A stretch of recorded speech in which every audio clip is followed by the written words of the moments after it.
కొమరం భీం జిల్లా ఆసిఫాబాద్ జిల్లాలో విషాద ఘటన చోటు చేసుకుంది. పొలంలో పని చేసుకుంటున్న ఇద్దరు రైతులను ఏనుగు చంపేసింది. పెంచికల్పేట మండలం కొండపల్లికి చెందిన పోచయ్య అనే రైతు పొలంలో పని చేసుకుంటుండగా ఏనుగు దాడి చేసింది. ఈ ఘటనలో పోచయ్య అక్కడికక్కడే మృతి చెందాడు. అదేవిధంగా నిన్న చింతలమానేపల్లి మండలం బూరేపల్లిలో మిర్చి తోటలో పనిచేస్తున్న శంకర్ అనే రైతుపై కూడా ఏనుగు దాడి చేసి చంపేసింది. సమాచారం అందుకున్న అటవీ శాఖ అధికారులు ఏనుగు కోసం గాలిస్తున్నారు. రైతులెవరూ పొలాల వద్దకు వెళ్లొద్దని, ప్రజలు అప్రమత్తంగా ఉండాలని అధికారులు సూచించారు.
కొమరం భీం జిల్లా ఆసిఫాబాద్ జిల్లాలో విషాద ఘటన చోటు చేసుకుంది. పొలంలో పని చేసుకుంటున్న ఇద్దరు రైతులను ఏనుగు చంపేసింది.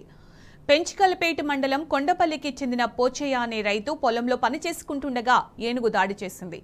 ఈ ఘటనలో పోచయ్య అక్కడికక్కడే మృతి చెందారు. అదేవిధంగా నిన్న చింతలమానేపల్లి మండలం బూరేపల్లిలో మిర్చి తోటలో పనిచేసుకుంటున్న శంకర్ అనే రైతుపై కూడా ఏనుగు దాడి చేసి చంపేసింది. సమాచారం అందుకున్న అటవీ శాఖ అధికారులు ఏనుగు కోసం గాలిస్తున్నారు. రైతులు ఎవ్వరూ కూడా పొలాల వద్దకు వెళ్లొద్దని, ప్రజలు అప్రమత్తంగా ఉండాలని అధికారులు సూచించారు.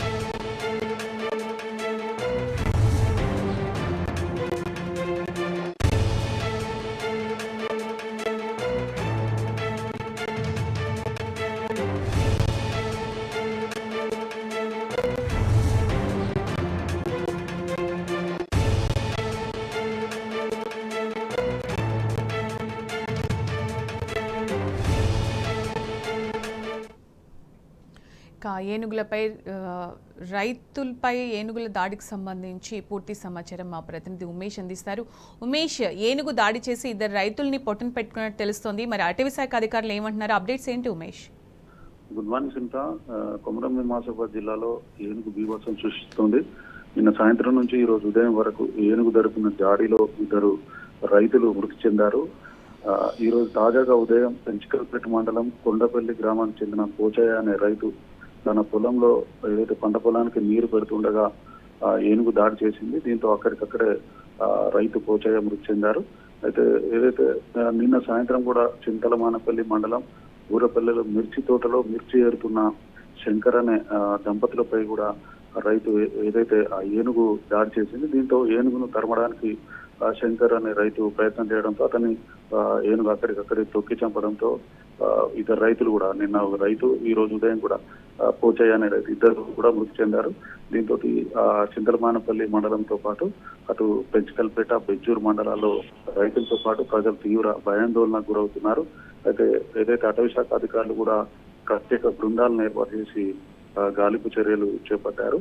అయితే ఏదైతే మరోవైపు అటవీ శాఖ అధికారులు కూడా రైతులు ఎవరు కూడా పొలాల వద్దకు వెళ్ళవద్దంటూ మరోవైపు ప్రజలు కూడా అప్రమత్తంగా ఉండాలంటే ఇప్పటికే వారైతే హెచ్చరికలు జారీ చేయడం కూడా జరిగింది. మొత్తంగా చూసుకున్నట్టయితే మహారాష్ట్రలోని కమలాపూర్ అటవీ ప్రాంతం నుంచి ఏనుగు దారి తప్పి వచ్చినట్టుగా అటు ఏదైతే సిరివంచ అటవీ ప్రాంతం నుంచి తెలంగాణలోని ఏదైతే పెంచికల్పేట అలాగే చింతలమానిపల్లి మండలాలకు వచ్చినట్లుగా అటవీ శాఖ అధికారులు భావిస్తున్నారు.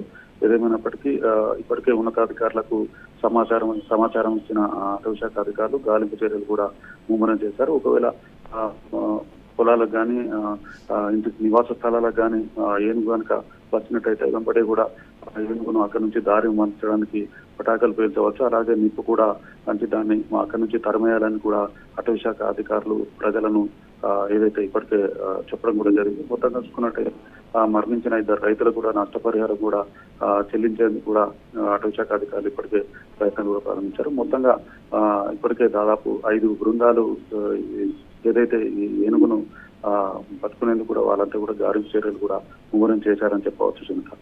Right Umesh, thank you. Liquor policy స్కామ్లో ఈడీ అరెస్టును సవాల్ చేస్తూ ఢిల్లీ సీఎం పిటిషన్పై ఇవాళ తీర్పు వెలువరించనుంది ధర్మాసనం. నిన్న ఇరుపక్షాల మధ్య హోరాహోరీ వాదనలు విన్న ఢిల్లీ హైకోర్టు తీర్పును నేటి మధ్యాహ్నానికి రిజర్వ్ చేసింది.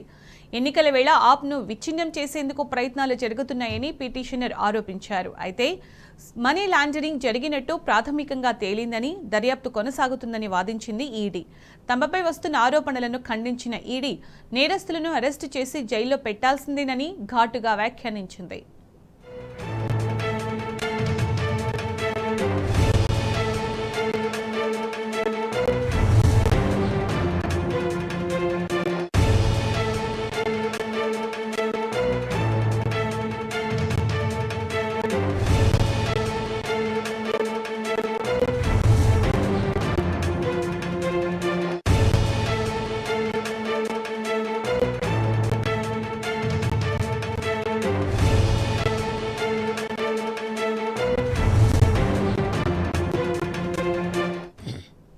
బులియన్ మార్కెట్లో పసిడి ధరలు పరుగులు పెడుతున్నాయి. రాకెట్లా దూసుకుపోతున్న gold rates all time record స్థాయికి చేరాయి.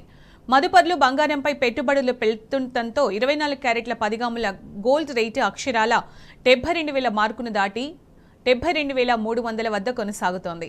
22 క్యారెట్ల బంగారం సైతం 65,000కు ఎగబాకింది. కిలో వెండి 85,000 మార్కును చేరువైంది. 73,000కు దగ్గరైన తులం బంగారం ధరను చూసి కొనుగోలుదారులు భయాందోళనకు గురవుతున్నారు. పెళ్లిళ్ల సీజన్ ప్రారంభంలోనే ధరలు ఇలా ఉంటే మున్ముందు పరిస్థితి ఏంటని ప్రశ్నిస్తున్నారు.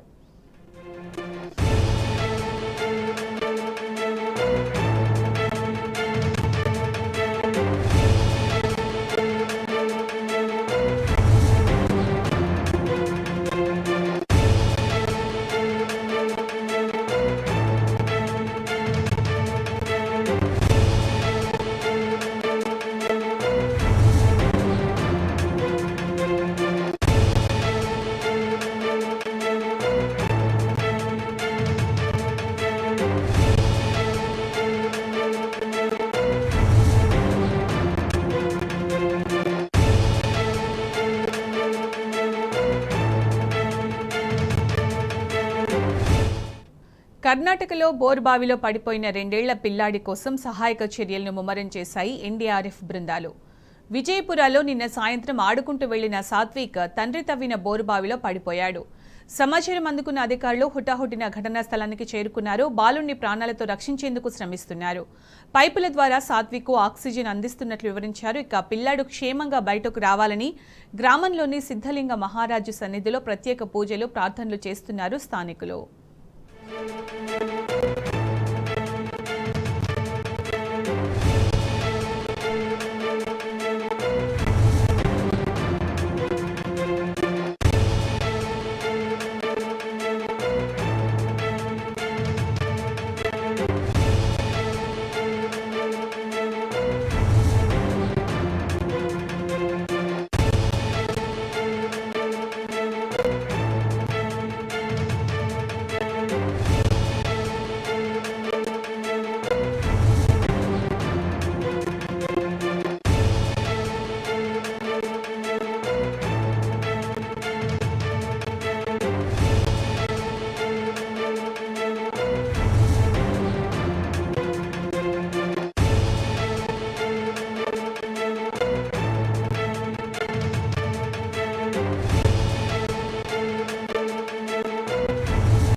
ట్యాపింగ్ వ్యవహారంలో తనపై అసత్య ప్రచారాలకు దిగుతున్న అధికార పార్టీ నేతలపై బీఆర్ఎస్ వర్కింగ్ ప్రెసిడెంట్ కేటీఆర్ పోరాటాన్ని ముమ్మరం చేశారు.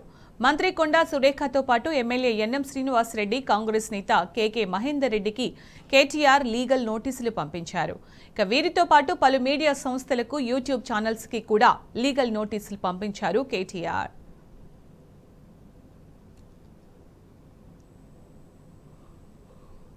వారం రోజుల్లోగా క్షమాపణ చెప్పకుంటే పరువు నష్టం దావా వేస్తానని కేటీఆర్ హెచ్చరించారు. తనకు సంబంధం లేని అంశంలో తన పేరును, తమ పార్టీ పేరును ప్రస్తావిస్తే చట్ట ప్రకారం కఠిన చర్యలు తీసుకుంటామని ఈ సందర్భంగా కేటీఆర్ హెచ్చరించారు. ఈ విషయంలో ముఖ్యమంత్రి అయినా సరే వదిలిపెట్టేదే లేదని తేల్చి చెప్పారు.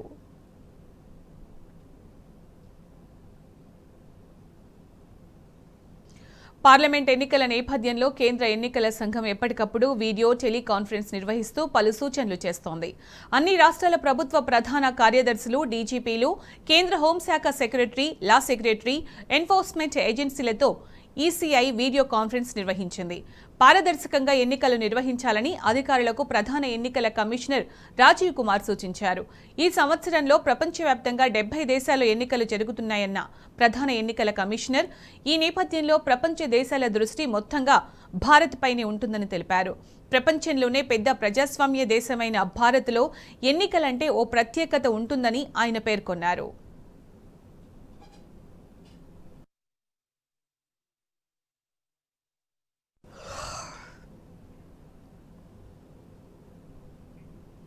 ఐపీఎల్ 17లో కోల్కతా నైట్ రైడర్స్ విజయాలు హ్యాట్రిక్ కొట్టింది. విశాఖపట్నంలోని ఏసీఏ వీడీసీఏ స్టేడియం వేదికగా ఢిల్లీ క్యాపిటల్స్తో జరిగిన మ్యాచ్లో 106 పరుగుల తేడాతో విజయ భేరీ మోగించింది.